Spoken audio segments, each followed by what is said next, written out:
Hi, I'm Simon Hayes. Welcome to episode 5 of Sound Matters. And I'm Chris Munro. Last week we had Angus, who is an associate editor and a post-production supervisor, talking about how production sound can best interact with the picture editing room. This week I'd like to welcome Tim Siddell, who's a dialogue editor, and I'm hoping that we'll be able to get some insight into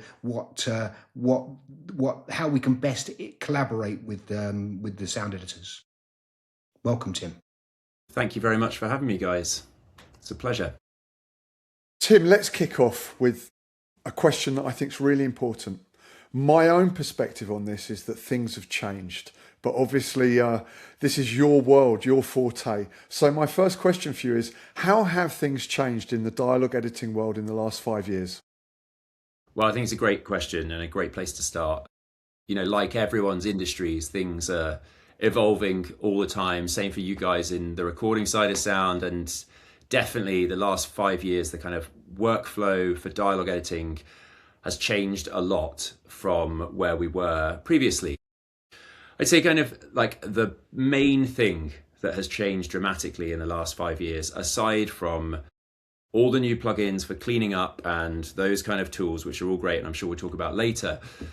The biggest thing for us has been this shift from making choices about which microphones we're going to use, whether or not we're going to lead with a boom, whether we're going to go with a lav mic, which is how we were working up until probably around 2018, 2019.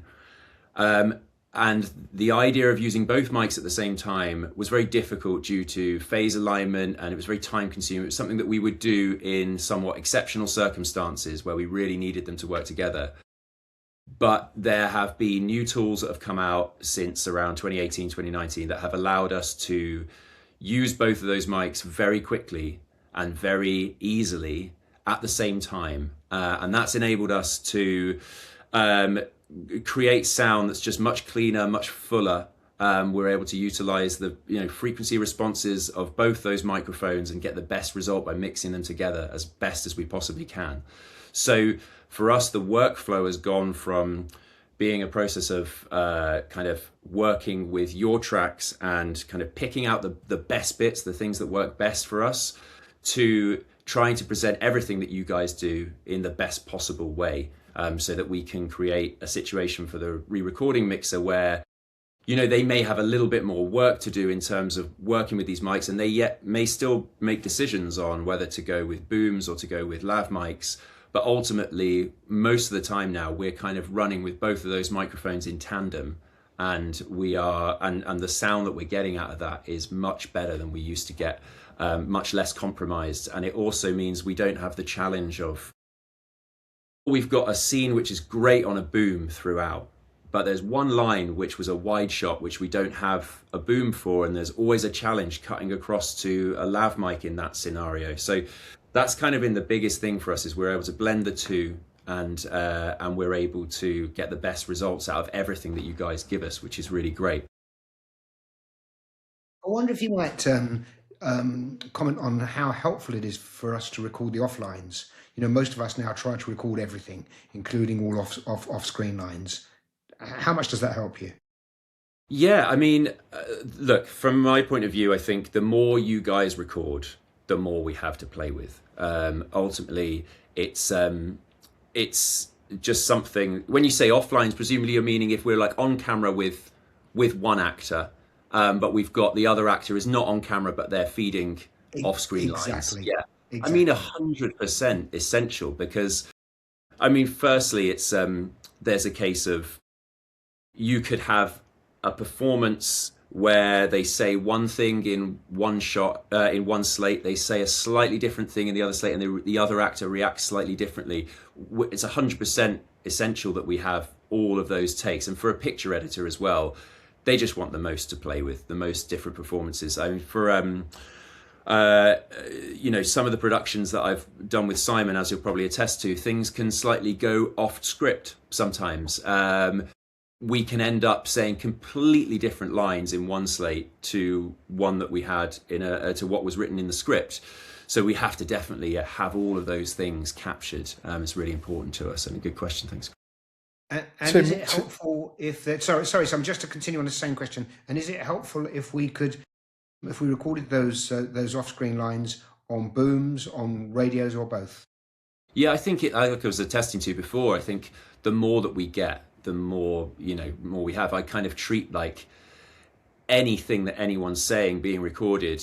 Same goes for kind of wild tracks and like anything where, we might be dropping that into the film. Nowadays, we want boom and lav is kind of our standard go-to, and we'll work with whatever we get, obviously. And sometimes one of those things is going to be compromised. Sometimes, unfortunately, both of those things are going to be compromised for whatever reasons, which I'm sure we'll discuss. But just the more that we can get, the better, really. It's interesting, Chris, because I was about to ask the exact same question. Tim, you and I think, are about to start our 8th film together. It might be more than that, but it feels like it's number 8. And what I can tell you is that one of the processes that I go through on all of our movies is I do record all of the offlines, as you know. But it's pleasing to hear that it's helpful for you and really necessary now with your phase alignment of booms and radio mics, that those offlines should be recorded on a second boom and a radio mic. Because of course, if you're phase aligning everything that's on screen with the radio and the boom, but you're getting offlines that are only one or the other, either a lav mic or perhaps a boom mic, but not both, then it's going to be far harder to match them if you are going to use those offlines. And so I think that using the same process that we record the on-screen lines on the off-screen lines, which really means that a second boom on major motion pictures is necessary. But before we dig deep into that, can we just go back to the phase alignment between the radio mics and the boom microphones and this modern workflow? And I'm really glad that you answered the question with that, because that's exactly what I was digging for. I kind of felt that around about 2018, 2019, there was a big shift and that you started mixing the two. And I've got to tell you, when I first heard about it, I was very suspicious. But then when I actually went into the mix and I heard the results, it makes absolute sense to me. But the question that I'd like to answer, that I'd like to ask next is, are you presenting those phase-aligned tracks as baked in for the re-recording mixer, or do you still give him separate or her separate stems to work from, should they require them? Yeah, so it's totally separate. We keep everything separate all the time. And the process is kind of, at first, when we were first getting our heads around it, slightly cumbersome, because on a clip by clip basis, you would go through and you would realign the lav mic to the boom. Sometimes the other way around. We have to think about sync as well. So if one has more of a sync discrepancy because you were physically further off mic, then we may want to lead with the one that was closer to sync, but also we may want to lead with the sync of the one that the cutting room has from your mix track, because of course they may be used to a certain, and I'm talking quarter frames or less here, but it's an important thing for us to consider when we're aligning microphones. But now we kind of, a few years into it, the process has become a bit more automated in terms of we kind of treat each slate one at a time and go, do you know what, this scene throughout, we're going to take the lav mic and we're going to align that with the boom, which is probably the more prominent microphone in this scene, and the lav's just going to be sat there supporting. Sound quality has a big part to do with it. If the boom is sounding really good, I'm probably going to lead with that. Often a lav mic inherently sounds a bit more rolled off because it's under a layer of clothing or it's slightly positioned in a different way. So it really depends on the wider scene, the slates that have been selected, and the sound quality of the mic as to which one's going to take the lead. But we'll always lay up both, and we kind of just checkerboard each slate one at a time. Sometimes if sound quality is matching between slates, they can just all live on one track. But yeah, the mixer has total flexibility, so they can apply a different EQ to the lav mic, which is quite likely from what they're going to want to put on the boom. Often we use different reverbs on different mics. So it might be that a lav mic is going to take the lead up in the center channel, and we just want a bit of center reverb just to give that a bit of life because it feels so tight. But the boom mic, you might apply more of a kind of stereo room reverb to. So I really, that's obviously more of a mixing thing rather than an editing thing, although that itself is obviously a completely grey area these days as well, because we do so much more in the cutting room before it hits the stage. But yeah, it's definitely something that we keep total flexibility with all the way to the end, which is kind of the way that everything goes now in terms of how we track lay crowd, how we track lay sound effects, backgrounds, Foley. We just keep all the flexibility there in the Pro Tools because we have so much bandwidth to play with in the Pro Tools these days. We can have so many tracks, it's just not an issue really, kind of hard rendering and down mixing things. You mentioned EQ. Something that we've always grown up with is the idea that we avoid EQ, certainly destructive EQ. Often we do put a bass roll off in. We have to put some sort of bass roll off in, often on our booms, because of handling noise. But otherwise, we try to avoid using any kind of EQ. We also tend not to use delays, digital delays, when mixing in our production mix. Because we could align ourselves a little bit more by using digital delays, which sometimes we might use. But do you have any kind of thoughts about that?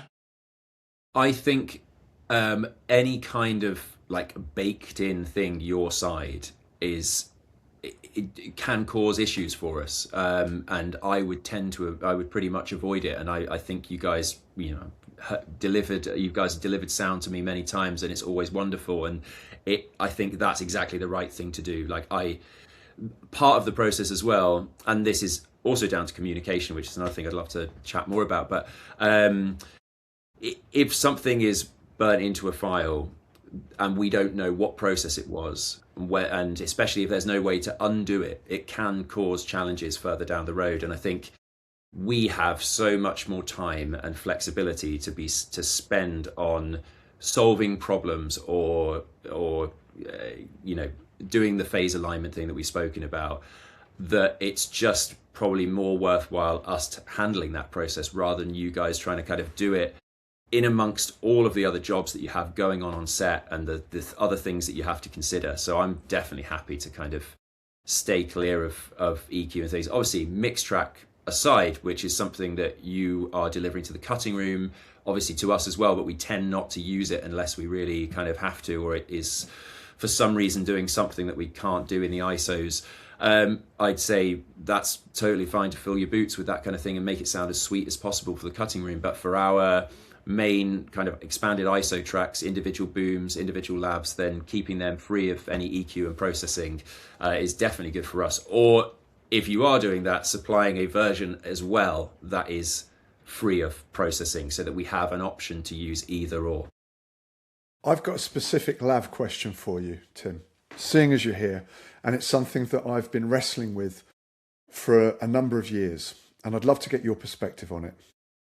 Sometimes we have a difficult costume, and the choice that we have to make is whether to put the mic in a position where it sounds more natural and more open, but thus has more clothing rustle, or whether we go for signal to noise, we move the microphone up into a position where it has far, far less or zero clothing rustle, but it sounds a little bit, if you like, chinny, a little bit closer, a little bit less open.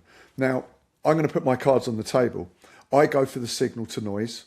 I go for the slightly more chinny sound with less rustle because I believe that it's harder to get rid of that baked in rustle and that it's easier for you to put a little bit of reverb and to EQ that chinny close sound. Do you agree, or have I been doing the wrong thing?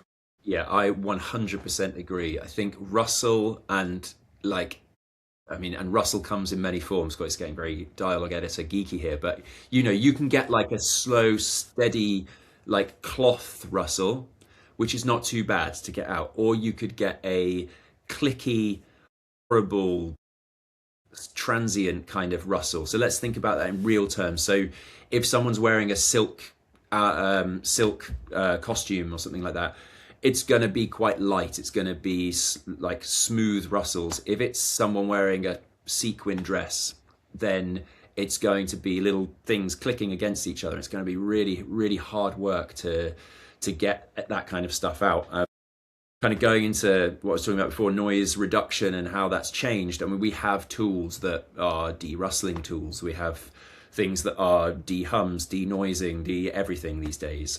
But there are just certain things that, and again, it's about signal to noise as well. If you've got enough signal in there, you can usually try and recover it enough. But there are, rustles and clicks and like excessive clicking over a line can be quite difficult to get rid of. Sharp little clicks, digital clicks and mouth clicks and things, they're easy. That kind of stuff we can get rid of. So if it's, close to the mouth and it's having that effect, not too much of a concern. And yeah, I would always say like just trying to get the clearest dialogue sound, regardless of kind of the overall EQ, especially now that we're doing so much alignment and using the boom as well as the lav mic, then I think having a kind of nicer sound but compromising the actual recording by having clothing rustle is probably not going to be as useful for us as just getting a really tight dialogue sound. You mentioned earlier about sync, and in our last episode, Angus spoke about how he prefers in his cutting rooms to do the syncing, whereas probably there's an equal number of cutting rooms that will use the labs, or maybe even more, that will allow the labs to sync. He says that, he feels that sync is very important and it's something that he likes to take responsibility for in his department. You mentioned in a previous answer about cutting room sync. Now, what if the sync isn't too great, or if you think it's slightly out? Would you ever correct the sync? And if you would, why would you? And if you wouldn't, why wouldn't you? Yeah, so it's a bit of a minefield, sync, to be honest. It can be problematic at times. It can be really straightforward at times.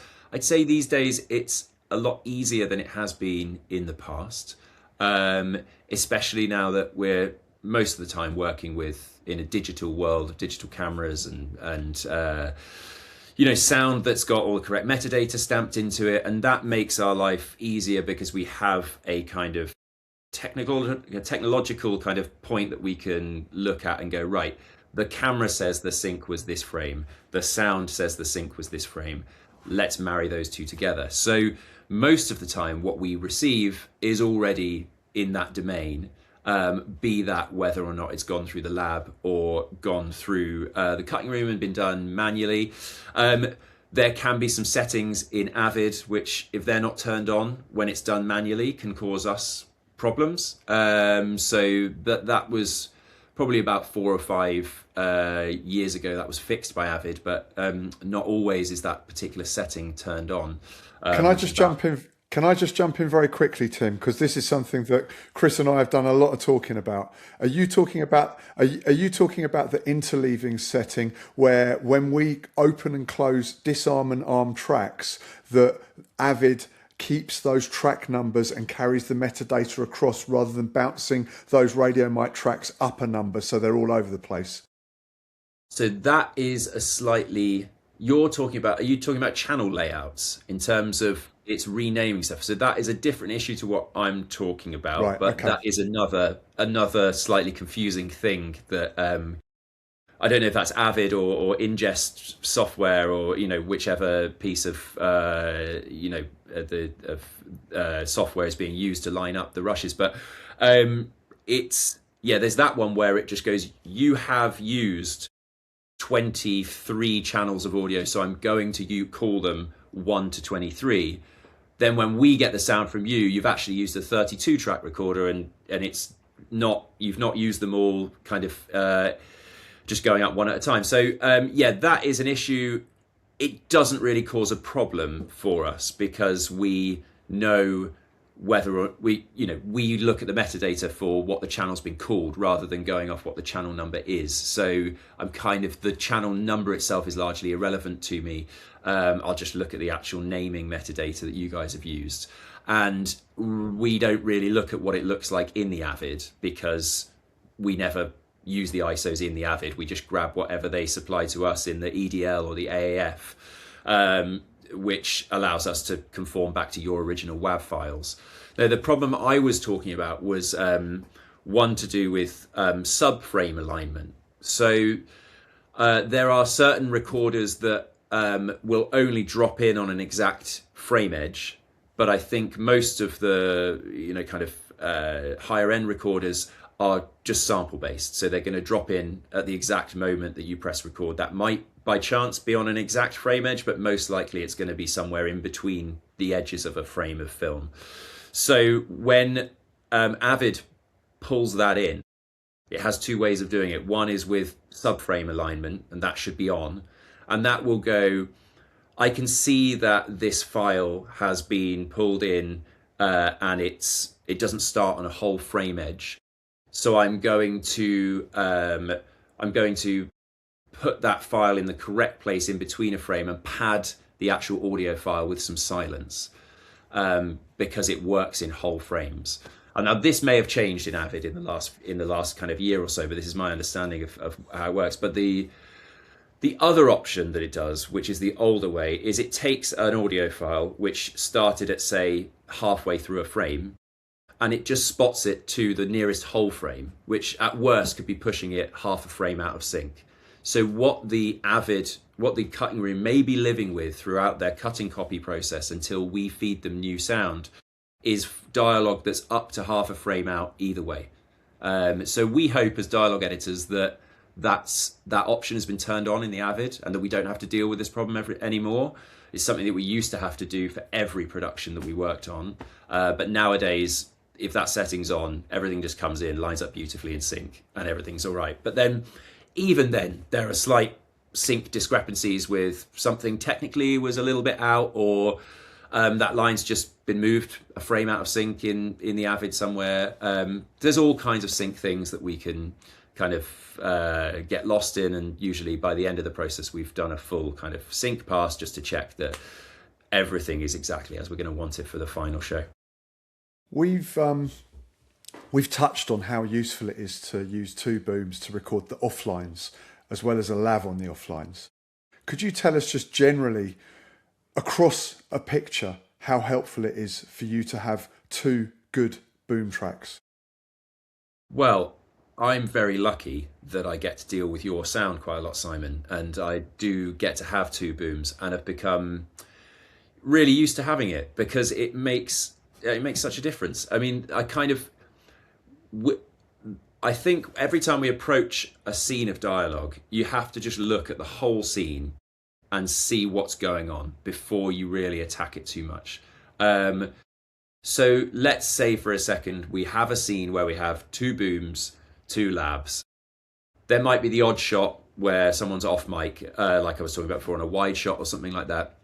And we'll tackle that challenge kind of when we get to it. We know it's going to need a bit more work EQ wise just to kind of make it sit in nicely. But I know straight away that I've got a clean boom and a clean lav on both characters. This scene's going to be straightforward. I'm just going to align everything, lay it up, clean it all up. If there's little clicks, pops, edits, things that we need to make just technically just to make it all nice and smooth.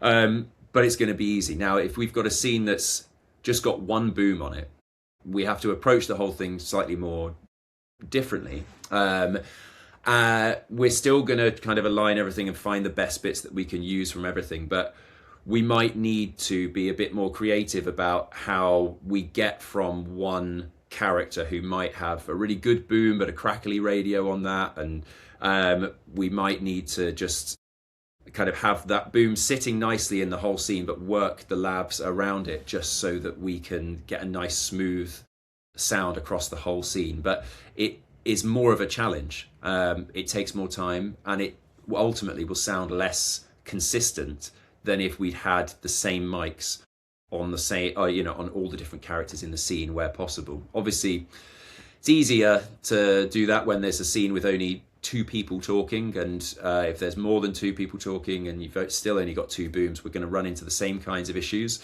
And I think at that point, the boom almost becomes more of an ambient thing where we can use it to help support the lav mics. but not necessarily it be the kind of hero Mike in that scene. But it all depends on the challenges of the scene, which obviously we get to sit and work with your guys' stuff, but you guys have to work out how to give that to us in the first place, and that's not always that easy. I'd love to know, actually, like, when you're approaching a scene that's got lots of characters in, Simon, say, there's a few that we've done together on the last film that we did last year where, they're sat in the office and there's like 5 or 6 people that have all got the odd line in that scene. What's your kind of general approach for that? Well, look, I think Chris will agree with me here, because we've both been using two booms for my whole career. Chris, it's kind of like the last 15, 20 years, isn't it, Chris, that we've both been using two booms. Yes. In fact, I first started using two booms when I worked with Guy Ritchie on a film that you couldn't do, and that had already been agreed, and there was no going back for me. And the background about how I managed to get two booms with Guy was, Guy was not just using actors, he was also using gangsters at that point, because he wanted those very, very real, visceral performances. And he knew that it would be very, very difficult to ADR with gangsters. He wanted those original performances, and that's why I was originally given two booms on Snatch. And that just carried through our careers, and that's how we do Guy Ritchie films. Whether it's me mixing or Chris mixing, that's how we've always delivered, and it works very well. But to answer your question about how we break down a scene with 5 or 6 people talking, if we've only got one boom, even if that boom operator is the best boom operator in the world, they are still governed by shadows. And it's very, very difficult when you place 6 people around a room, all with a line of dialogue, for one boom operator to be able to make those swings. Even if they know the dialogue, even if there's no ad-libbing, it's still very difficult for that one position on a boom to be able to swing from left to right all the way across a room without at some point crossing a lamp and putting a shadow in. Now, what two booms allows us to do on those wide shots is it allows us to split the room into two, which is very, very often one side of a key light and the other side of a key light, so no one's going to cross the key light. And it could very well be that 3 of those characters we're talking about are on the left of the key light and 2 of them are on the right of the key light. And that means that boom 1 swings the 3 people on the left, and they will know that dialogue, and it won't just be an ambient mic with my guys, it will basically be bump, bump, bump, bump. With the dialogue, those booms will be literally swinging from person to person. Even if there's 2.5-3 foot of headroom, it's still valuable to do that rather than doing a kind of point in at 45 degrees. What I really mean is they will completely commit to each line of dialogue and swing with it. The other boom operator, boom operator 1, can't get to those characters because he would put a big shadow right across the set. He will be looking after those 2 people on the right-hand side of the frame and committing fully to those 2 lines of dialogue. So in effect, what you've got is, you've got what you would have with an absolutely world-class single boom operator, what they would be able to deliver if there was no lights turned on in the set, which of course there never will be. It just basically enables us to, very logically as filmmakers, look at the way a set is lit, or the challenges of, it may not be lighting, Tim. It may be that one boom's looking after foreground on a short pole and one boom is looking after the background on a long pole. It could be any number of different things, but what I can tell you is, if I give you 2 booms, you're going to get twice as much usable sound. It's really that simple. Yeah. Before we move on, let's make a comment. We talk a lot in production sound about capturing performances rather than necessarily recording dialogue. It is a performance that we're intent on capturing from that actor. What a single boom loses is as Simon said, even with a fantastic boom operator who's moving from speech to speech. What we miss from that are a lot of the breaths, a lot of the efforts from the other actor. And I think a lot of that is what is a big part of the performance. It's very easy to think only of the words as being part of the performance, but the efforts, the breaths are also important. Do you have any comments on that?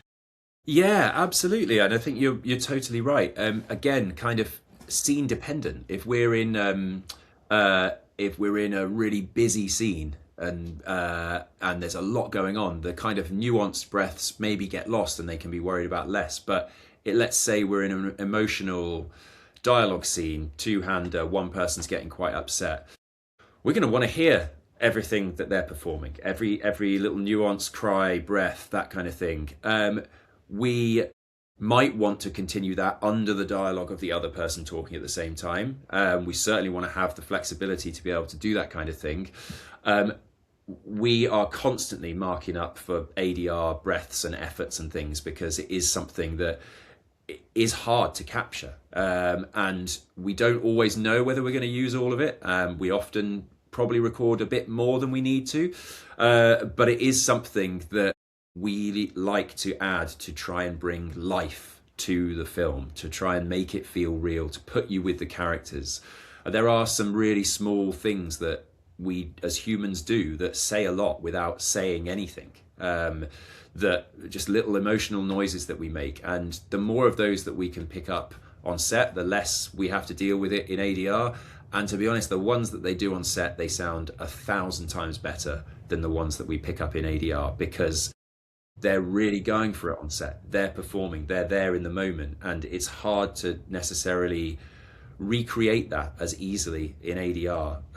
So the more that we can get from on set, the better. And the other thing I'd add to it is never underestimate what kind of non-dialogue stuff might be used to try and keep the film, to try and to use from the editor when we can cut away to something else that we need to hear. So I'm talking really specifically now about the way that we use ADR to try and change the story or tell a slightly different story to the one that was used on set.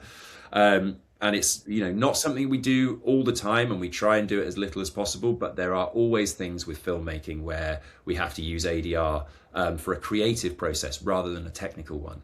And we can't just stop the film or cut away to anything. We have to have material that we can cut away to, and that's often people saying nothing off screen. So sometimes they might be reacting to the thing that someone's saying, and we might want to hear that reaction. So again, if we've got someone on a boom and a lav off, like not speaking but still reacting, really useful to us. So yeah, really good point. Thank you, Chris. And Tim, that's really interesting, and it brings me on to another subject with breaths and efforts. When I started as a boom operator and started doing television and the odd film, I would notice that there was a culture where when there was a fight scene, the sound department would kind of go, oh, well, look, we can't put radio mics on because it's a fight scene.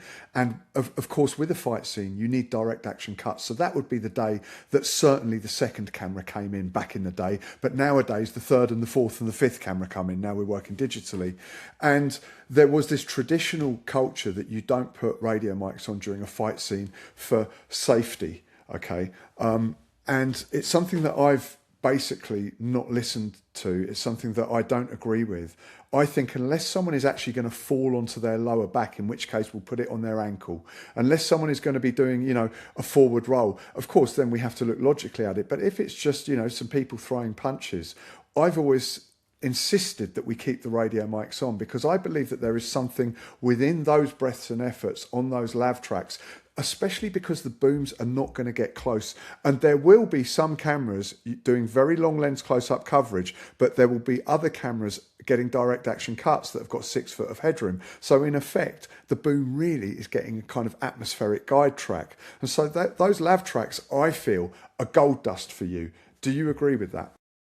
They definitely are.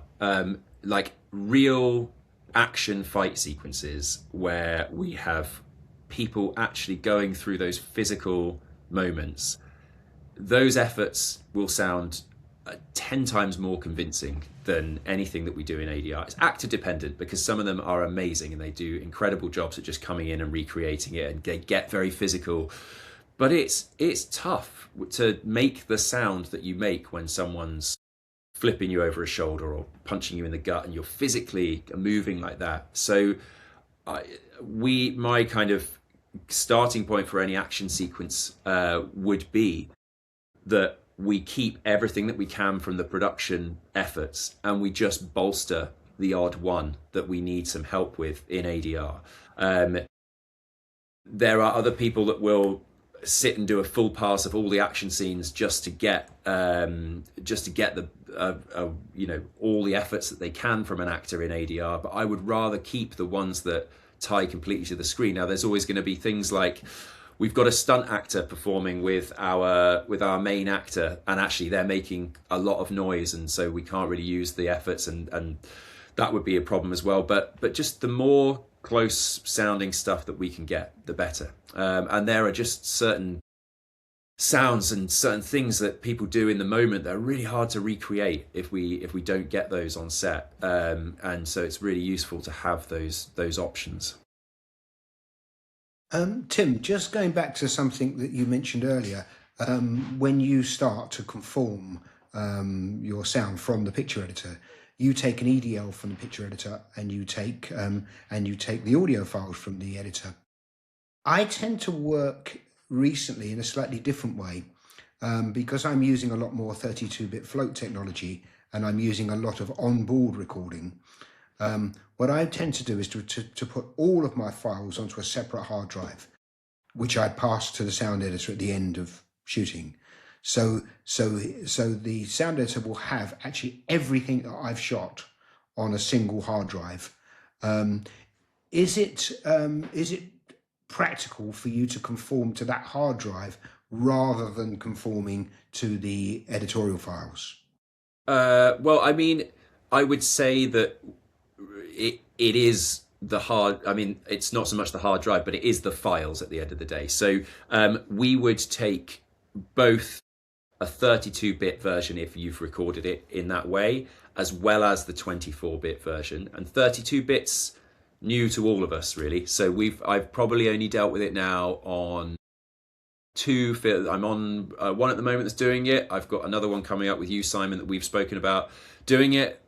So it's kind of new to us. The way that things have been presented to us varies slightly, but really it's hugely useful to have both versions. The answer to your question, Chris, is I would prefer to take a drive from the sound recordist production sound mixer that I know has got every single thing that they did on it, because so many things just get lost in the ether through the workflow of going through the ingest department. That then goes to the cutting room. Someone managed to click a button and it wiped the metadata. All these things happen. And the best thing for us is just go, right, I know I have a drive that's come from the sound team. They have put everything on it, whichever way they've recorded it and every way they've recorded it, and I know it's all there. So that would be the copy that I then copy to my drive that just lives with me forever with everything else to do with the production. And yeah, I get my EDLs, my AAFs from the Avid, and we conform back to essentially your drive, your files that I've copied onto mine. So yeah, you know, right, we would then. I was just going to say, we would then kind of make choice, and we'll probably talk more about this in a second, but we would then have to kind of make choices about, are we going to use the 32-bit files? They have benefits for certain things at the moment, maybe they have drawbacks for others. Or are we going to stick with the 24-bit and kind of use that as our main working method? But we always have them there to look at if we need to. You know, Chris, I got quickly. Yeah, go on. No, you go, Chris. Go on. No, I was just elaborating to say that one of the reasons why I have to keep the 32-bit float files separate is really because the editorial workflows don't work. Although an Avid will recognize the 32-bit float file, it doesn't work that well when you're using labs, and so that's why I've had to basically keep a 24-bit file for picture and a 32-bit file for sound. I would elaborate that those 32-bit files that I tend to use a lot, I use a lot of onboard recording for not only my labs but also for my booms. So I use radio for everything, but all of my transmitters all record. They all record in 32-bit float. So those 32-bit float files that you get actually have never been packaged to be transmitted. They've never been limited. They've never been compressed. They've never been EQ'd. They're absolute raw files.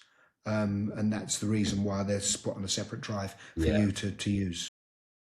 When nonlinear technology started, and it wasn't just Avid, it was Lightworks as well, we had a lot of people that were cutting their teeth, just like we were in sound with multi-track recordings, in the cutting room. And I had a couple of instances where tracks that the picture editorial team didn't think were valuable were deleted to enable them to have more space before the days of unlimited space. I had a couple of other instances where equalisation had been put in Avid or Lightworks that was baked into my soundtracks. And so very early on, I started putting everything onto a Lacy hard drive and supplying that to the Dialogue Editor. And they didn't always need to auto-conform. Often they could use the OMF files of the Avid and they'd be perfect. But it's my little insurance policy, and that's something that's baked into my workflow. I just don't feel comfortable unless I've got that Lacy with everything that I've recorded at the end of the job, and I can put it personally in the Dialogue Editor's hands. It also gives me a chance to have a chat about the film, but it's also, I think, a great idea that Lacy should be should start to exist at 32-bit float. I think that we're talking about the future here. You know, if we're going to record in two formats, it's right now the way it seems to look like the logical way is 24-bit for Avid. That's what we deliver, and potentially 32-bit float for the Dialogue Editor, not just as an option but also as a safety. Yeah, I think it's already the methods that you guys have just both spoken about have got us out of situations which we would have otherwise required ADR. So it's a load of stuff that we just said, which I really want to talk about. So I'll go on to the 32-bit stuff in a second. Just going back to your point about delivering a hard drive, both of you, the best thing about delivering a hard drive is it serves as an opportunity for us to have a chat. Sorry, it's probably not the best thing. The best thing is having all the right sound. But I love the fact that we talk about the production and that I know the challenges that you guys have faced, so that we can present ourselves as a united front. Ultimately, we're all responsible for how the sound of any movie sounds in the end. We can't do our bit well in the dialogue department without you guys doing a good job, and it's going to be, it makes it nice for us to be collaborative and talk about it and move forward in that way. In terms of the actual 32-bit, 24-bit, I think from a cutting room's point of view, I think this is exactly the right thing. They are not interested in having really, really big files that they then have to duplicate into MXF format and carry on their servers. It's just not for them. But it's definitely something that's a bit of a game changer for us, and both in terms of the enhanced quality that we get from it, the extra headroom that we have, the ability to be able to process stuff a little bit more with it staying artifact free, that kind of thing is really important to us. But also, as you touched on, Chris, the fact that these files are being recorded in the radio transmitters pre-broadcast into the air. Often we suffer, rarely with your stuff, Simon, because you're always monitoring it and you know when there are these problems and make sure that they don't happen. But we suffer with radio mic dropouts. Now, they can be a whole file missing, or they can just be the odd dropout because for some reason, which I'm sure you'll probably explain better than me. But I'll give an example of in Fountain of Youth that we did a couple of years ago. We had a scene with an AC Cobra, a very, very loud vehicle. We had dialogue running through the whole scene as they chased through the streets in this car. The sound that we were getting back on the rendered files on the files recorded into the recorder, they just had these micro dropouts, these like one frame things that would it would pop out and it would just fade back in very quickly. And it was all it was the car engines overloading something in the transmitter. So we were able to go back to the transmitted files that were recorded in the radio transmitter And we were able to use all of the dialogue recorded in that scene. We were able to reduce the noise of the car with some noise reduction, but also the car sounded great. So I wasn't really too worried if we had a bit of John Krasinski shouting over the top of this car, because as long as it wasn't interfering with the storyline of what the sound effects were doing, we were getting away with it. And but if it weren't for the fact that we had these recordings made in these transmitters, then that scene would have been a completely different story. So thank you for that. I think, Chris, we've got 15 minutes left on this podcast, and I'd now like to go onto a controversial subject that I think if we don't talk about it, it's going to become clear to everyone that we've hidden from it. So I'd really like to talk about restorative plugins using AI algorithms. We're all using them. It's happening. And I think that a lot of people are not wanting to discuss them. But I think that certainly I've played with them on the set, and they've got me some clean recordings. Basically, I haven't delivered those recordings because I'll leave that to the dialogue editor. But what I've done is I've used certain plugins over hard wind machine noise and blustery wind on microphones to see whether these plugins can help me in the same way I would have done with iZotope 12 years ago. I've tested difficult recordings that I've made so that I can basically have confidence that my colleagues in the dialogue editing department are going to be able to use plugins to save those original performances. Tim, how are you feeling about these plugins? Do you think that they've been a positive thing for our industry? Do you think that, basically, how do you use them? So, as you kind of alluded to, it's not a new thing for us. And it goes back to beyond, when I started 10, 15 years ago. So, but these days, they are a game changer in terms of what we are now able to salvage. My general thought on noise reduction is it kind of comes in different forms. So the first one for us, and the first pass that we would do once we've assembled a dialogue edit and we've kind of got it playing in a way that is just smooth and we have the right characters offlaid and we've got the track lay looking nice, is we start to think about, okay, what are the immediate challenges that we definitely need to resolve here? Now, the first kind of two aspects of those will be cleaning up sounds that just do not belong in the scene at all. So I'm thinking things like, and I'm not saying this is something that we get from you guys actually very often, but there's a lot of other shows or certain circumstances where these things exist, which are just unavoidable, but things like lighting, buzzes, hums, whines, camera noise, things like that that do not belong in the location that we are supposed to be in the film. Now, this is all dependent, of course, on, again, what kind of scene are we in? Are we in a scene that is busy with traffic outside, that there's going to be lots of sound effects to hide behind?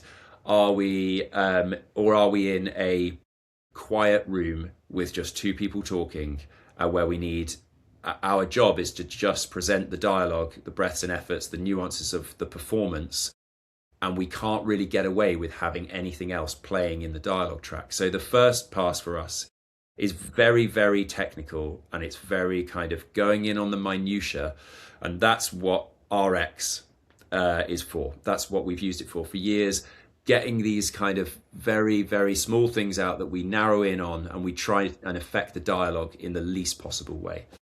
So that's kind of the technical, just cleanup process that we do, not worrying about broadband noise. So if we are next to a river and that river is flowing the whole time, I'm not going to worry about the river in this first pass. I'm just going to go, it belongs in the scene, and for now it's okay. And I'm going to wait until we start thinking about mixing and start thinking about putting backgrounds in, putting sound effects in, seeing what we can then get away with just with fader moves and just trying to not affect the dialogue as much as we possibly can. However, these things become quite apparent quite quickly, and you know certain scenes we are going to have to do some broadband noise reduction. Now, in the past, we've used things like Cedars, we've used RX for noise reduction, but yeah, as you say, there is a new crop of plugins out there. Your Hush, DX Revive, Clear, there are a few, just to name a few of them. And I have my kind of go-tos, which I know are going to work better on certain types of broadband noise. But like I said before, I just try and leave it till the last possible moment to do it. I wait until we have an idea of what the sound of the scene is going to be before we go too hard at these things. And the most important thing for me is that we always keep a version of the un-noise reduced tracks available right up to the end of the mix, so that if we need to revert back to that, if we decide that we've gone too far, that we can always do that. At the moment, we have some plugins that run live doing this kind of stuff. The results of running them live aren't as good as the ones that we hard render. So we do have to make some commitments to doing this. But like I say, we just try and leave ourselves a way to be able to peel back the layers. I often will do, on a particularly noisy section, I might do 3 versions of that slate, just so that I've got like an ABC of this one's been noise reduced by 10%, 20%, 30%. And that just gives us options when we're in the mix to quickly change things back to how they were before. And again, harking right back to the start of our conversation, I'm talking about doing this to 2 mics and kind of, I might noise reduce the lav very slightly because the signal's better on that, but the boom maybe slightly more. You just don't know until you get the kind of the challenges of each particular scene. But it's all about, for me, treating everything with care and not making decisions as a dialogue editor, because this is so much to do with mixing as well. Like, I don't need to clean anything up so it sounds great on its own, because no one in the real world is going to hear my dialogues without the sound effects and the music. So I have to consider those things. But also at the same time, we as dialogue editors have to consider that we don't know what will happen in the mix, that the director might say, can we try this bit without the music? Or can we suck all of the life out of the scene and just sit with the dialogue of those 2 characters? So I have to be prepared for that kind of thing. But I'm most likely going to prepare myself for what I think the scene is going to be and not try to overthink it and say, I need to have the cleanest dialogue here. If there is something playing in that scene that works, again, Fountain of Youth, Simon, that the water scene, that was such a big challenge for all of us, and we were able to make that work because we lived with a certain amount of the watery noise on set, and we were able to get a great signal to noise ratio because you had 2 lav mics on each of the characters, and we were able to use those together and get enough signal in those dialogues to make it usable for the final product. Tim, can I just say, I know Chris wants to jump in here, but can I just say about that scene? I don't generally say this about scenes that I've recorded, but that scene, I was certain you were going to have to ADR it. When I heard what you'd managed to do with modern dialogue editing techniques, first of all, it switched me on to some of the plugins that you've just mentioned. I thought, I've got to listen to this because what I've just heard, I knew what my raw file sounded like. And yes, we covered it on two radio mics on each actor, 2 booms. You know, we did our very, very best. But man, it was noisy. And what you managed to achieve through the skillful creativity of using these modern plugins was absolutely astounding. And what I would say that these plugins have potentially done is they like good production sound teams. They're saving original performances. And so I feel personally they're a positive. Over to you, Chris. Yeah, well, you're kind of leaving me to bring up the controversial bit, I think, Simon, which is, for us, what I'm seeing, I'm watching a lot of films at the moment, as Simon is, we're in the awards season and we're watching lots, and I'm coming across films which have had a lot of processing done for lots of reasons. Often it's because it's VistaVision cameras, often because it's other stuff. What I'm noticing in this kind of heavy processing is a lack of dialogue intelligibility. I kind of feel that the dialogue starts to sound muddy and starts to, be losing some dynamics, which is making it harder to understand some of the dialogue. Anybody else experienced this? Yeah, it's a really good point, Chris, and I think it's kind of like it has enabled us to fix problems that were there before, but it's also created a whole round of new problems because, of course, the news that we can save a dialogue performance has meant that production has felt like they can push sound further, so that we now have to use these new tools to their absolute limit. I think the other thing that we've also done is we've enabled us to fix problems in the cutting room and get these back to the avid. And this is a problem. This is something that we've been able to do for the last, probably 10 years, I would say, is we can get something sounding okay.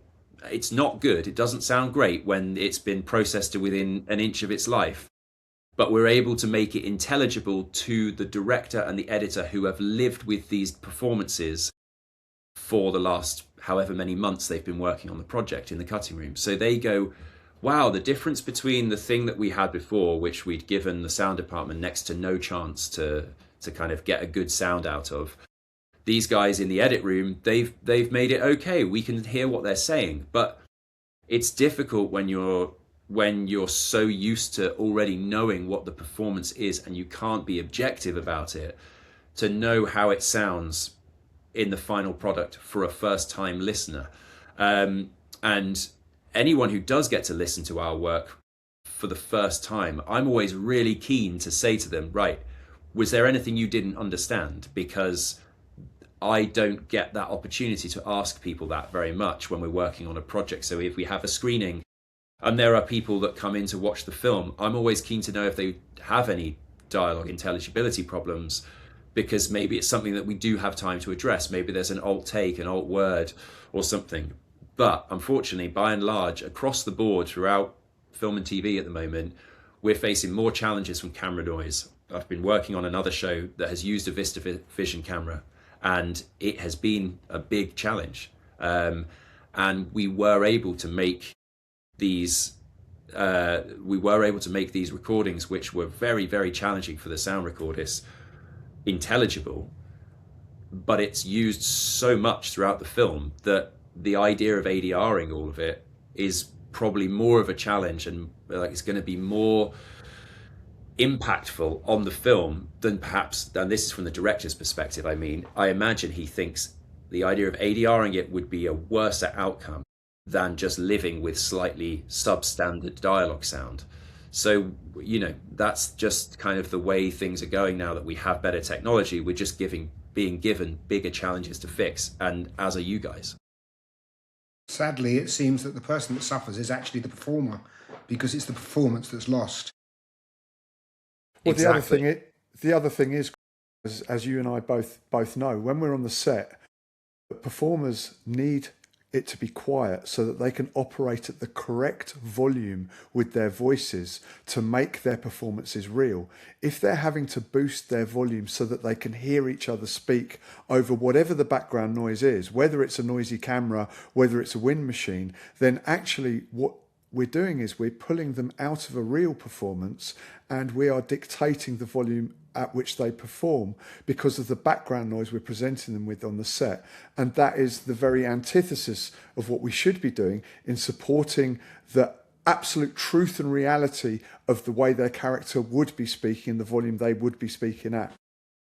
And I think that's an interesting point, because also, and I think Tim, because he'll be watching faces and listening to voices, you can see when someone is speaking louder. It's in their face when people, and so it does actually affect their visual performance. I know often when you try to ADR something with a slightly louder voice that was done, it's almost impossible because it doesn't fit the face. Exactly. I mean, so much, your face changes a lot when you're shouting, or even if I'm in a club and I'm just talking a bit louder like this, I'm opening my mouth more, I'm moving my head more. All those things make a difference. I mean, the classic example is, we're in a club and they go, do you know what, everyone's going to be quiet on set, we're going to do all the takes, and then they go, oh, do you know, for this last one, can we just have them shouting above the crowd, so all the crowd in the background, you can actually make noise on this one, and that'll be the take that they choose, because that's the one that's the most convincing. Or they've done it the other way around, they've shot all of them with this background noise, and they go, we're going to just do a wild track offset, and you get that wild track back, and the performance has gone from up here to down here in their level of projection. So much is led by what's going on around you, how you perform. And yeah, exactly as you say, for the cast, if they are doing something inherently soft in their performance, they want to be able to talk down here, they want to be really quiet. So yeah, it can be going back to how that impacts on noise reduction and things as well, is they want to perform like that, so their performance is going to be quiet, and your challenge of getting a good signal to noise ratio on your recording is going to be more difficult. So all these things feed into what the end product is, and it's not, it's hard to always gauge how you're going to be able to deal with that, I imagine. Tim, thank you very much. We've reached the end of our hour. It's an absolute pleasure having you on. It's a real education. Thank you, not just for the fantastic work that you've done on Chris and my soundtracks and our raw sound, but also just across the board. Thank you for all of the contributions to all of our colleagues' sound that you've made, and looking forward to working with you again. Yes, indeed. Thank you very much, chaps. It's been a real pleasure. Thank you, Tim. Take care. Okay, see you next time, everyone. Bye.